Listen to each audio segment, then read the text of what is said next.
अष्टावक्र गीता उपदेश संख्या AG-18।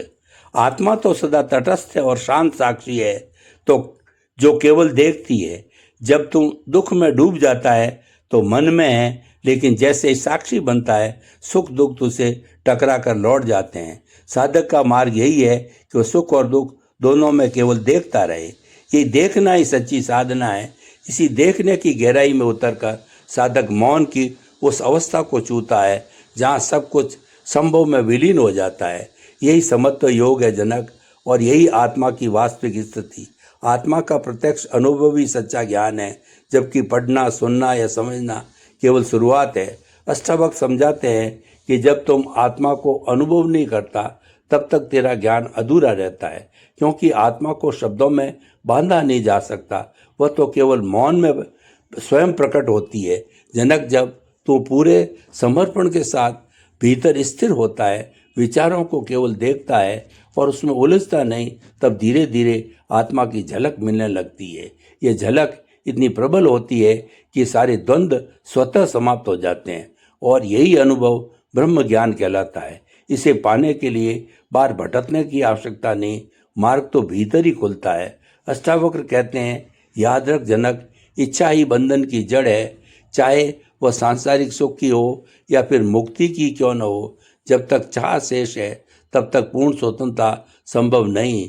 इच्छा चाहे कितनी भी सूक्ष्म क्यों न हो, वो मनुष्य को संसार से बांधे रखती है। मुक्ति का द्वार तभी खुलता है जब भीतर से ये गहरा अनुभव हो जाए कि वास्तव में कुछ भी चाहना आवश्यक नहीं है। यह चाह का गिरना किसी प्रयास का परिणाम नहीं, बल्कि आत्म साक्षात्कार का स्वाभाविक फल है। जब तुम इस सत्य को जान लेता है तभी भीतर की पूर्णता प्रकट होती है। जनक, जब तुम भीतर की पूर्णता को पहचानता है तब समझ कि यही भ्रम है। इच्छाओं से भरा मन तेरा वास्तविक स्वरूप नहीं, तू तो केवल एक साक्षी है जो इन इच्छाओं को देखता है। इसलिए बार बार स्वयं का परीक्षण करो, अपने भीतर झांको और देखो कि तुम्हारा ध्यान कहाँ टिकता है।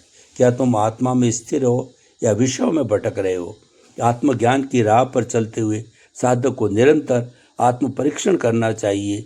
ये परखते रहना चाहिए कि भीतर दया, सत्य और संतोष जैसे गुण उभर रहे हैं या नहीं। यदि मन में अशांति है तो समझो कहीं न कहीं तो विषयों में उलझा है, और यदि भीतर शांति और स्थिरता है तो तू सही मार्ग पर है। जनक, आत्मनिरीक्षण ही साधना का मूल है, क्योंकि जब तक साधक अपने भीतर छिपे असत्य को देख लेता है तब सत्य स्वतः ही प्रकट हो जाता है। जनक, सत्य कभी बाहर से नहीं आता, वह तो भीतर से उभरता है, जन्म लेता है, प्रकट होकर जीवन को एक नई दिशा देता है। जब यह सत्य भीतर जागता है तब सारे दुख मिट जाते हैं, जीवन सहज रूप से शांत हो जाता है और आत्मा अपने पूर्ण अस्तित्व के साथ खिल उठती है। याद रख, मन को साधने की आवश्यकता नहीं, केवल उसे समझने की जरूरत है। मन को दबाना, त्यागना या बलपूर्वक रोकना किसी भी स्थिति में समाधान नहीं है। साधना की शुरुआत में केवल यह अभ्यास सहायक हो सकता है ताकि दिशा सही बने, लेकिन आगे बढ़ने पर मन को बस देखना ही पर्याप्त है। जब मन को बिना विरोध, बिना हस्तक्षेप के देखा जाता है तो स्वयं शांति की ओर झुक जाता है। वास्तव में नियंत्रण की नई समझ की आवश्यकता है, और ये समझ ही साधक को भीतर की स्थिरता तक पहुंचा देती है। जनक, मन की गतिविधियों को बस स्वीकार करो, उनमें दखल मत करो। यही स्वीकार ही सा ध्यान है, और ध्यान किसी क्रिया का नाम नहीं बल्कि जागरूकता की अवस्था है। जब तुम मन को मित्र बनाकर उसकी प्रकृति को समझता है तब वो धीरे धीरे आत्मा में विलीन हो जाता है। अष्टावक्र समझाते हैं कि आत्मा ना कुछ करती है ना कुछ भोगती है।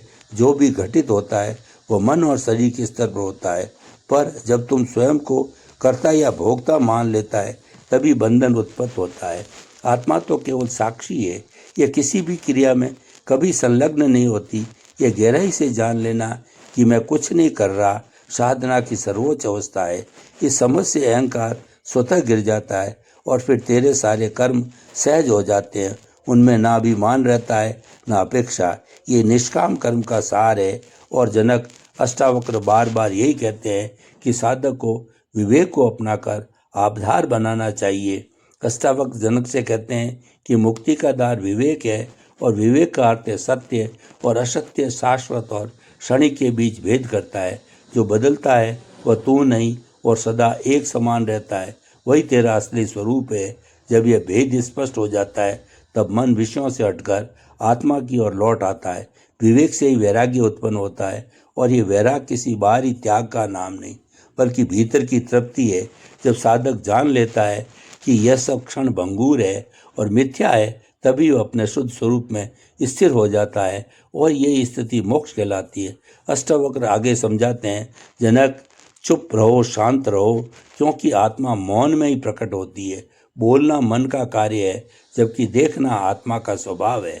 अष्टावक्र जनक से कहते हैं कि जब तुम भीतर गहरे मौन में बैठता है तभी आत्मा की झलक प्रकट होती है। यह मौन केवल वाणी का मौन नहीं बल्कि मन का मौन है, जहाँ विचारों की हलचल थम जाती है और शुद्ध साक्षी भाव प्रकट होता है। साधक को प्रतिदिन इस मौन का अभ्यास करना चाहिए। ध्यान में बैठकर कुछ सोचना नहीं, कुछ चाह नहीं, बस अस्तित्व में ठहर जाना।